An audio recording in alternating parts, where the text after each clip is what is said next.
So I have this neighbor. He is not a nice person. I suspect a lot of us know someone like him, so you probably know the type. He'll do some tiny, unasked for thing, and from that moment on, he acts like you owe him for life. He burns every bridge. Very few people in the neighborhood, let alone the small town that I live in, still talk to him. And the ones who do it for his wife's sake, not his. He accuses people, picks fights over nothing, alienates almost everybody one by one until there's almost no one left. He's also truly paranoid. If we are leaving at the same time, he won't pull out of his driveway until we do first. I, I have literally sat in my driveway in a standoff just because. If you happen to be outside when he leaves, he'll circle the block a few times, like he's trying to catch you doing something. And I will admit, there have been plenty of times that he has driven past me and I just flipped him the bird the way I waved to the rest of my neighbors. Petty? Yes. But I'm human. I never claimed to be close to perfect. It took this man years to build his house. Years. He fired contractors. He made them redo work they'd already finished, refused to pay them, until word got around the trade and nobody would call him back. Nothing has changed. He still can't keep help for anything. People either quit or he fires them. He's gotten into full shouting matches with my husband over nothing. He tried to intimidate my son for years, staring him down. But as soon as my son had grown to his full height, he'd stop and stare back, so that one stopped working. My daughter has been creeped out by him since she was a little girl, and not because he's ever been unkind to her, but because he's overly friendly. He waves, he smiles, he tries to talk to her. A kid doesn't need a reason for that to feel wrong. She just knows. His wife has always been the kindest woman, but she stopped making eye contact with me several years ago. Even Reggie, who loves absolutely everybody, will not go near him. None of my dogs ever have. I don't know about you, but if a dog doesn't like somebody, I trust that completely, more than most people's opinions. For years, I really thought I hated this man. He won't make eye contact with me, and I have come to understand exactly why. He's a bully, and bullies are cowards underneath. Every single one of them. And something in him knows that I see it. He doesn't intimidate me, and he knows that too. A few years ago, he had a heart attack or a stroke, and more than one person said, I kid you not, too bad he didn't die. And frankly, I didn't argue. I'm not afraid to admit that I thought the same thing myself. But part of me also thought, God, how awful would it be to be someone that so many people say that about? I seriously cannot imagine. He has had another scare recently, worse this time. And this time, something in me shifted that I did not expect. So, grab your coffee, because today we are going to talk about exactly what changed and what 3 different traditions from 3 different parts of the world have to say about a man like this. Hey everybody, welcome back to the channel. I'm Rachel. Now, we're going to try to do this today because it is a very gloomy, very rainy day. You can tell by my hair. So hopefully we'll get this in before it starts again. Now, I could lie to you and tell you that I feel horrible, that I feel this way about someone, but I really don't. Not anymore. Does that make me as bad as him? Some of you might think so, but I don't. And I know some of you are lining up to tell me exactly how I should feel instead. Go ahead. But I am not going to sit here and blow smoke at you and pretend to be somebody I'm not just to make myself sound better. This is a channel about being human in a sucky world, and that means telling you the ugly parts as well. There was a time when my Catholic upbringing would have had me feeling guilty over this. It would have required me to either turn the other cheek, confess my feelings to a priest, or pray for forgiveness for having them, and then pray for him besides. Not now. I had real questions that were a lot more useful. What am I actually required to feel toward a person like this? Do I owe him goodwill? Am I allowed to feel nothing? And what do I do with feelings I already know aren't good for me to carry, like hate? Before I get into any of this, let me say this first because I don't want it lost underneath all the philosophy. I am not here telling you to put up with bad behavior, not even remotely. It's the opposite, actually. Absolutely don't. If somebody is actively hurting you, the people you love, anyone, you don't owe them your patience, your access, silence, or respect. What I am talking about is something else entirely. What you do with what's left over in you after you've already drawn the line. Because letting somebody ruin your whole day or your whole life is not the same thing as holding a boundary. And it's not what you need either. I went looking, and Buddhism, Stoicism, and Taoism all had an answer, and none of them told me what I really expected. Start with Buddhism, because I think it surprised me the most, just because it wasn't what I thought it would say. Buddhism doesn't ask you to like a person like this, and it doesn't pretend the behavior is fine, but it teaches something specific about hate. It doesn't just fail to fix him, it actively damages you, the person carrying it. So the first instruction isn't forgive him, it's simpler and more blunt than that. Don't hate him, not for his sake, for yours. Hate is a coal that you're holding, hoping it burns somebody else. Somebody who just honestly doesn't give a shit. What Buddhism offers instead of hate is pity. And I want to be careful with that word because it's not condescension, it's recognizing that a man who burns every relationship he's ever had, whose own wife barely has anyone left to check on her, whose reputation precedes him into every room he walks into, is already living the consequences of who he is. Buddhism teaches that bad acts hurt the person doing them most of all. Unfortunately, I'm not convinced these days that that's true across the board, but it's true for my neighbor. For others, we can only hope that karma does her job. Buddhism would push back on that doubt of mine. It teaches that karmic consequences are absolute. They just don't operate on a timeline we're always around to see. I've heard it being compared to an acorn. Now, it doesn't grow into a tree overnight, but nobody's arguing it won't grow. And a family member who lives in the South says that there's a saying down there.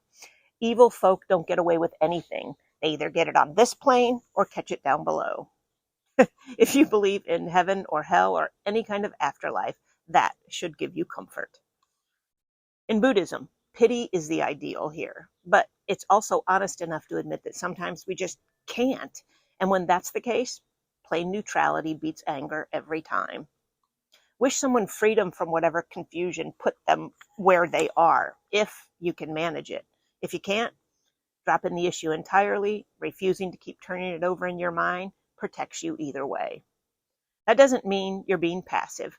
You're just deciding what gets to live rent-free inside your head and what doesn't.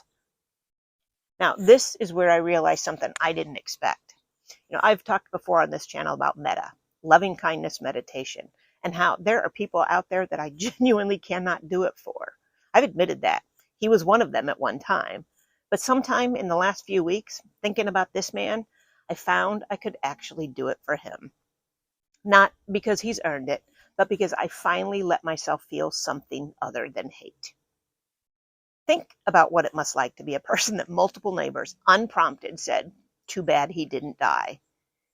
That is a lonely place to end up, and you get there one burned bridge at a time.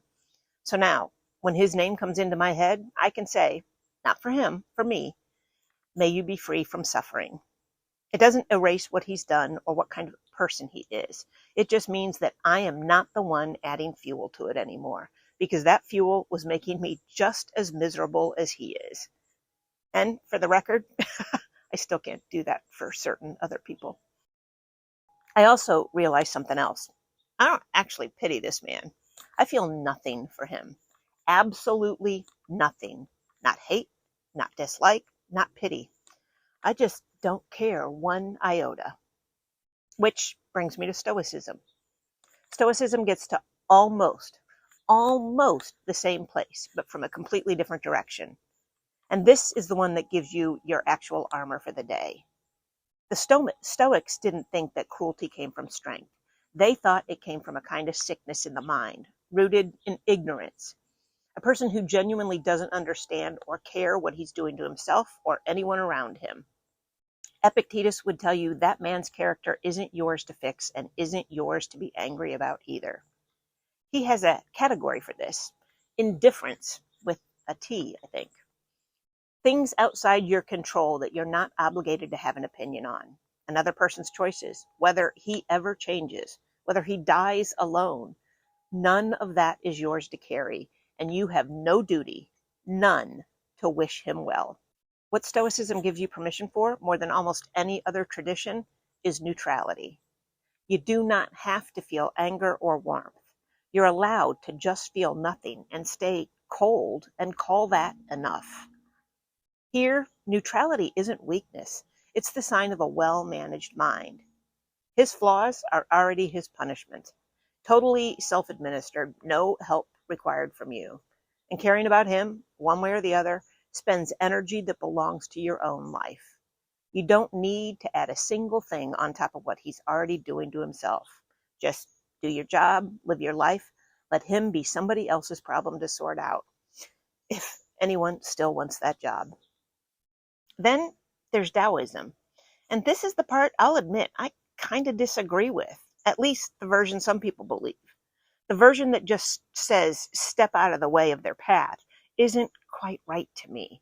And it's not always good advice either. You can be a genuinely nice person and still not be a pushover. And I don't think real Taoism is asking you to be. That tradition treats a difficult person like weather, not as a moral failure you're required to have feelings about. A storm doesn't hate the things it destroys. It's just doing what storms do. But you're still allowed to close your windows. You're still allowed to build a wall where the water keeps coming in. Not engaging with somebody's bullshit isn't the same thing as letting them walk through your front door. The part of Taoism worth keeping is this: don't force a fight that isn't yours to win. Don't waste your energy to reason with the weather. Match your response to the actual balance of things instead of the drama of the moment. And once you've protected what needs protecting, let the rest of it pass without following it out the door and just keep arguing with the sky. Taoism tells you to walk away and go back to your own quiet center. And with a neighbor, that mostly works. You can go inside and close the door, but not everything gives you that option. Some of it follows you in the door whether you invite it in or not. And if you've been living in reality these days, I'm guessing you know exactly what I'm talking about. You can't just do nothing, and I am not telling you to. Staying aware, staying informed, saying what needs saying. None of that is optional either. What is optional is letting it be the thing that ruins your entire day, every single day, on top of everything else you're already dealing with. Your own peace does not require you to stand guard over it 24/7. You're allowed to do your part and then go make dinner or something. 3 different traditions and they land in almost the same spot. None of them ask you to love, tolerate, like, or respect a person like this. None of them ask you to hate them either. What they ask for, every single one of them, is more doable. Stop feeding it. Now, I will never have warm feelings for my neighbor. That is not even the goal. But I've stopped hating him, and for a while I replaced it with something close to pity. But honestly, at this point, I just don't care. Not very Christian of me, I know, and I'm sure some of you will tell me some form of that, but I try not to be a hypocrite. I am not going to pretend to feel something I don't and can't. Some people just don't deserve it. That is on them, not me. I will keep my distance and keep standing up to him when I need to. None of that has changed. But I stopped needing him to suffer for it because I believe in karma. And she is quite the bitch when she needs to be. I'm not ashamed to admit that I very much have that peace, love, light, and a little go fuck yourself energy. That, to me, is the only way to keep your inner peace. So, if you've got somebody like this in your life, and I suspect a lot of you do, you don't owe them your goodwill, your respect, or your energy. You are allowed to feel whatever's actually true for you, even if that is nothing at all, and then go back to your own porch, your own quiet, your own peace. Thanks for watching. Take care of you, and I will see you the next time. Bye-bye.